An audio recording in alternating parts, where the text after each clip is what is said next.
আমি কিছুক্ষণ আগে খন্দকের যুদ্ধের ব্যাপারে পড়তেছিলাম।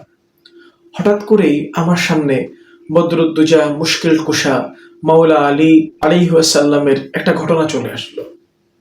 মাওলা আলী যখন কাফিরের বুকের উপরে বসেছিলেন এবং তার হাতে ছিল তরবারি, সে কাফিরের গলাটা এখনই নামিয়ে দিবে এমন অবস্থা, তখন ওই কাফের ব্যক্তিটি মাওলা আলীর মুখের মধ্যে থুতু চড়ে মারলেন।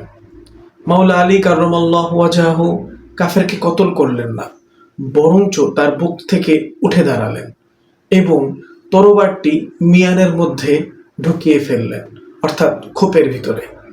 অথচ কাফের ভেবেছিল এখন হয়তো তার গর্দান আরো তাড়াতাড়ি নেমে যাবে, কিন্তু তা হলো না।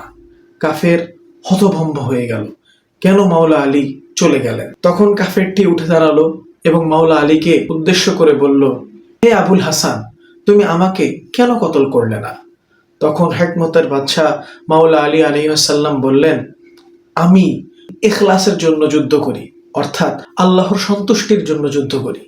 কিন্তু যেই মুহূর্তে তুমি আমাকে থুতু মেরেছ, আমার নফস জেগে উঠেছে, তাই তোমাকে আমি কতল করিনি। এখন যদি তোমাকে আমি কতল করতাম, তাহলে সেটা হতো আমি নফসের তাগাদায় পড়ে তোমাকে কতল করছি, কিন্তু আমি তা পারবো না, কারণ আমি একমাত্র আমার স্রষ্টাকে খুশি করার জন্য যুদ্ধে নামি, তরবারিতে হাত দেই। এই বলে মাওলা আলী আলাইহিসসালাম চলে যেতে লাগলেন। তখন কাফের ব্যক্তিটি মাওলা আলীকে ডাক দিলেন এবং বললেন, হে মাওলা আলী, শুনুন, যে ধর্মের মানুষের ইখলাস এবং সংযম এতটা পূর্ণ হতে পারে, সে ধর্ম কখনো অসত্য বা ভণ্ড নয়।